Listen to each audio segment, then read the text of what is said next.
अस्सलाम वालेकुम दोस्तों, उम्मीद है आप सब लोग खैर से होंगे। बात करेंगे एयरपोर्ट, फ्लाइट ऑपरेशन, कुछ ओमान की खबरें, इसके अलावा पाकिस्तान की और बाकी दुआएं तो अल्लाह ताला का शुक्र है हम आपको देते ही हैं। और हमेशा हमारी दुआ है कि अल्लाह ताला हम सबको अपनी हिफ्ज़ ईमान में रखे और आने वाला वक्त सबके लिए अच्छा हो, इज़्ज़त और तरक्की मिले।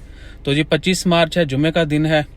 सबसे पहले तो तमाम दोस्त अहबाब को जुम्मा मुबारक और उम्मीद है कि आपका दिन अच्छा गुजर रहा होगा। पाकिस्तान में जो है वो सियासी गहमा गहमी अरूज पर है। मुख्तसर सी बात करेंगे, हक और सच का साथ दीजिए, खान साहब का साथ दीजिए।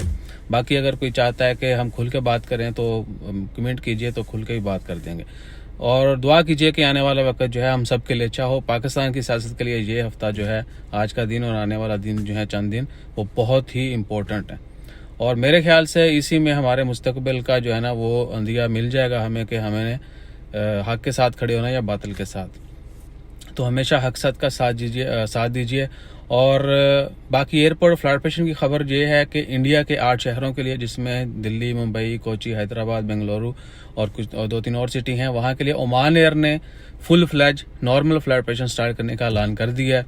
और नॉर्मल का अगर थोड़ा सा आपको डिफरेंस बताएं तो वो ये है कि पिछले 2 साल में 350-400 जो है फ्लाइटें होती थी 6 महीने में। अब जो है अप्रैल से अक्टूबर तक 1600 फ्लाइट सिर्फ ओमान एयर की, ठीक है। उसके अलावा बाकी एयरलाइंस ये वो अलग से। तो इंडिया के लिए टिकटें जो हैं वो भी काफ़ी सस्ती हो रही हैं और हो चुकी हैं और आने वाले दिनों में मजीद होंगी, क्योंकि बाकी एयरलाइंस भी नॉर्मल फ्लाइट ऑपरेशन स्टार्ट करने जा रही हैं। पाकिस्तान के लिए जो है PIA की फ़्लाइट हर जुमेरात को स्केड्यूल हो चुकी है। आने वाले जुमेरात से 30 मार्च से जो है ऑनवर्ड हर जुमेरात को फ्लाइट हुआ करेगी। अल्लाह आपका भला करे फैसलाबाद के लिए। तो फैसलाबाद पहले डायरेक्ट फ्लाइट नहीं होती थी, अब ओमान मस्कत से फैसलाबाद की डायरेक्ट फ्लाइट हुआ करेगी, वीक में 1 फ्लाइट। और दिन भी बेहतरीन है, जुमेरात का दिन, वीकेंड पे आप जाएं, दैट्स ऑल। ये मैं इसलिए कह रहा हूँ कि हम 2-3 दिन के लिए भी जाते रहे। जब जुमे हफ्ता की हमें छुट्टी होती थी, 2 छुट्टियाँ, अब तो छुट्टी का सफर ही खत्म हो चुका है। तो जुमेरात को, बुध को जाते थे, 1 छुट्टी ली, हफ्ते को वापस आ गए और इतवार को काम पे, या इतवार की सुबह। तो डिपेंड करता है फ्लाइट ऑपरेशन। बाकी उम्मीद है कि आने वाले दिनों में मजीद जो है हालात बेहतर होंगे और फ्लाइटें भी नॉर्मल हो जाएंगी।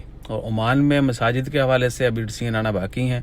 एक्सपेक्टेड है कि स्प्रिंग कमेटी की इसी हफ्ते में मीटिंग होनी है, प्रेस कॉन्फ्रेंस होनी है और उसमें रमज़ान के हवाले से सारी सिफारिशात जो हैं वो पेश की जाएंगी और जो फैसले होंगे वो फिर आपके साथ भी शेयर किए जाएंगे।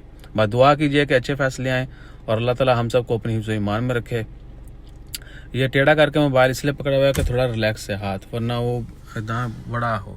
तो अपना ख्याल रखिएगा, दुआ में याद रखिएगा। वीडियो काफ़ी लंबी हो गई, फिर जज़ाकल्लाह, अल्लाह हाफिज़।